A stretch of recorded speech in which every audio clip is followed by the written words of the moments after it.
Hello everyone, आज हम देखेंगे किडनी का इंटरनल स्ट्रक्चर। इससे पहले वाले वीडियो में हमने किडनी का मेन डायग्राम देखा था और किडनी का वेट क्या होता है, कैसे वर्क करती है वो देखा था। इसमें हम देखेंगे किडनी का इंटरनल स्ट्रक्चर कुछ इस टाइप से होता है ना। देखिए, इसमें जो ऊपर वाली लेयर है उसे हम क्या कहते हैं, कार्टेक्स बोलते हैं। किडनी की जो लेयर्स है ऊपर वाली उसे हम क्या कहते हैं, कार्टेक्स। अंदर वाले पार्ट को कहते हैं मेडुला। क्या बोलते हैं, मेडुला। और जो बाहर, ये जो बाहर लेयर दी हुई है इसको कहते हैं रेनल हीलम। क्या बोलते हैं, रेनल हीलम कहते हैं। तो ये किडनी का स्ट्रक्चर होता है, इंटरनल पार्ट्स होता है। Upper layer is known as cortex and middle layer is known as, middle या centre part is known as medulla and entry gate is known as renal hilum. ठीक है। Kidney का प्रवेश द्वार किसको बोलते हैं, एग्जाम में आता है किडनी का प्रवेश द्वार किसको बोलते हैं। तो कहाँ से शुरू होता है, यहाँ से।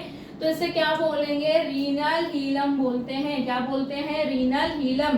किडनी का प्रवेश द्वार किसे बोला जाता है, रेनल हीलम को बोला जाता है। कॉम्पिटिटिव एग्जाम में बहुत आता है ये क्वेश्चन। सबसे ज्यादा यूरिया कहाँ पाया जाता है, इसी एरिया में, रीनल हीलम में। सबसे ज्यादा यूरिया कहाँ पाया जाएगा, रीनल हीलम में। रीनल नस कहाँ पाई जाती है, ये भी आपके एग्जाम में आता है। तो कहाँ पाई जाती है, किडनी में। कहाँ पाई जाती है, किडनी में। बहुत सारे बच्चे लीवर, कोई स्टमक, कोई कुछ करके आता है, पर किडनी में रीनल हीलम नस पाई जाती है। तो सबसे पहला पॉइंट क्या था, किडनी का प्रवेश द्वार क्या है, रीनल हीलम है। सबसे ज्यादा यूरिया कहाँ पाया जाता है, यहीं पाया जाएगा, रीनल हीलम में। रीनल नस कहाँ पाई जाती है, तो आपका ऑप्शन क्या होगा, किडनी में। ठीक है। अब किडनी के बाहर पार्ट को क्या कहते हैं हम, कार्टेक्स। क्या बोलते हैं इसके बाहरी पार्ट को, कार्टेक्स। फिर अंदर वाले पार्ट को क्या कहते हैं, मेडुला। क्या बोलते हैं अंदर वाले पार्ट्स को, मेडुला।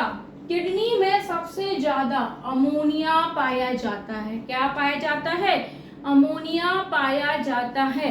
अमोनिया किस में कन्वर्ट होता है, अमोनिया यूरिया में कन्वर्ट होता है। और अगर कोई इंसान 2-3 घंटे तक टॉयलेट नहीं गया तो वो 2-3 घंटे में यूरिया फिर से अमोनिया में कन्वर्ट हो जाता है। ठीक है।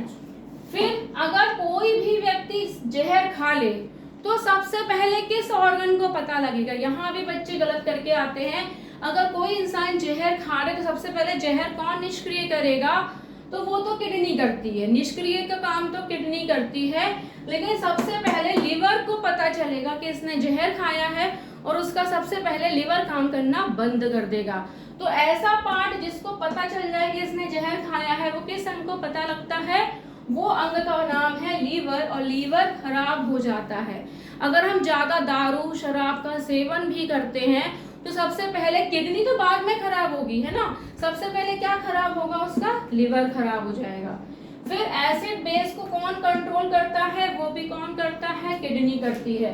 तो सोचिए कितना सारा काम हमारी किडनी करती है एंड वी डोंट नो कि किडनी कैसे काम करती है। हमें केवल एक ही चीज पता होती है कि बस हमारा फिल्ट्रेशन करने का काम करती है ना। लेकिन ऐसा नहीं है, किडनी बहुत सारे काम करती है। देखिए, अमोनिया को यूरिया में चेंज करने का कभी काम किसका होता है, किडनी का ही होता है।